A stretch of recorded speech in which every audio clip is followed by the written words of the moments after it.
Hello and welcome to another episode of Escape from Mount Backlog, one man's quest to defeat his game's library. On the chopping block today, we've got Outlast. Outlast, developed and self-published by Red Barrels, is, as is tradition, a first-person survival horror video game, which I've come to realize is basically the only type of horror game people make anymore.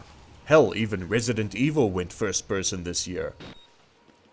And quite frankly, it bores me by now. I'm sick of first-person horror games and their aesthetic. And yes, I know I heaped praise on Alien Isolation 2 weeks ago, but that wasn't simply a haunted house on a hill somewhere, or a mental asylum, or some kind of dingy brown location filled with scary boogity-boos. It was a living, well, not quite living, but breathing space station. It feels like, in terms of horror, that game designers have or are running out of ideas. Most first-person horror games tend to be a haunted house. Maybe there are some supernatural elements if you're lucky. There are some standout projects in horror though that tend not to be first-person. Like Stasis. Now Stasis is an isometric horror adventure game. Now you'd think that isometric horror wouldn't work. It's hard to do a jump scare when the whole level is laid out in front of you. But let me tell you, you'd be wrong. Stasis works. In fact, you don't even need to go buy Stasis right now. Go to Steam and download Kane, which is a prequel to Stasis, and it's free. Now that's a game that I wish was still stuck in my backlog. It's dripping with atmosphere, and it's got classic environmental puzzle design, and it's gorgeous. Go play it. The reason for this calm rant is so that you understand why I find Outlast to be average at best. It's by no means a bad game, but it didn't grab me. The plot is thin.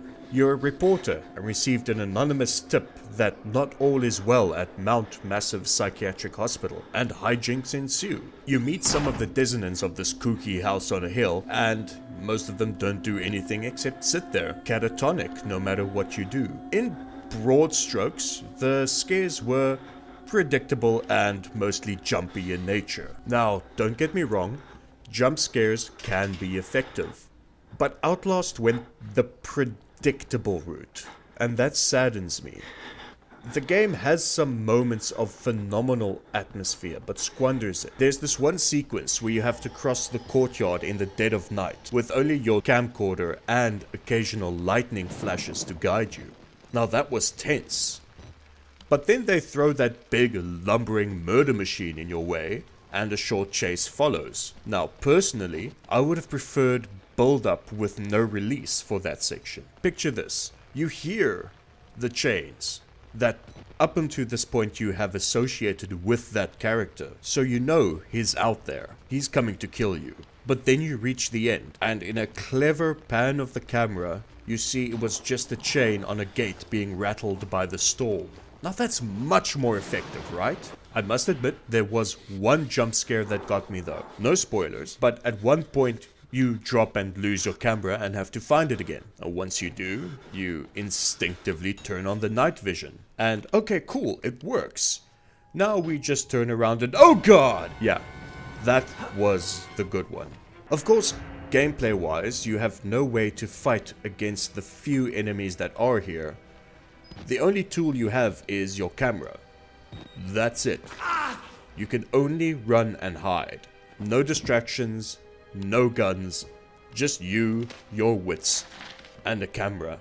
Basically a walking sim with jump scares. Now I could try and go on spoiler free, but to really get into the meat of it, I have to go into plot spoiler territory. This is your warning. Spoilers in 3, 2, 1.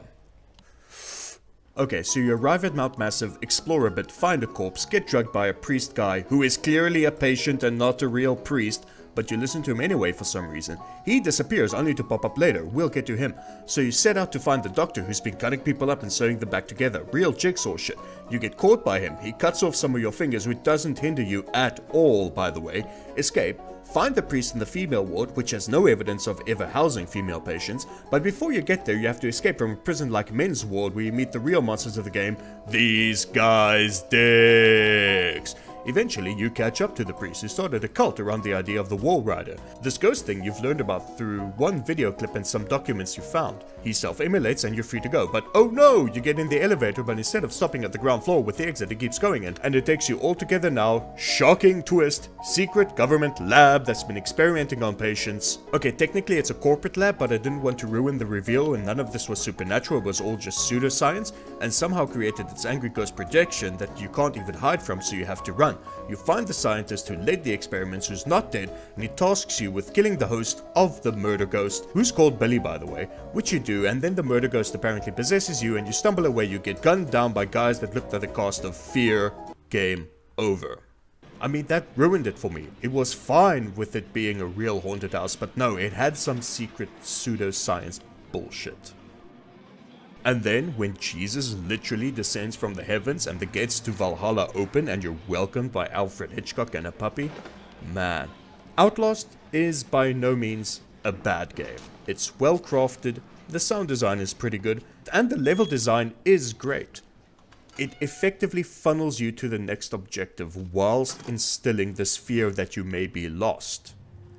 I just wish they could have achieved that with less locked doors and gates. Also, it generally tops out at 6-ish hours. Full disclosure, I finished it in 4, which is a great length for a horror game. The big problem I had with Alien Isolation was that it maybe outstayed its welcome, but at this length, horror games do tend to work. Outlast is the epitome of a 7 out of 10 game for me. It's objectively well made and worth a playthrough, but it doesn't have anything to set it apart from its peers. In the end, I'm glad I finished Outlast, but I feel no obligation to go back to Mount Massive anytime soon. And that'll just about wrap up this episode of Escape from Mount Backlog. Have you played Outlast, or is it still stuck in your backlog? Leave a comment and a thought below in the comments. Why did I say comments twice? Anyway, don't forget to like this video, share it around, subscribe if you haven't already, and if you are subscribed, hit that little bell thing so you get notified when I upload more videos, and follow us on Facebook and Twitter if you're into social media, and tune in next time when, it being so close to Halloween, we take part in, I guess it's a YouTube tradition. Bye!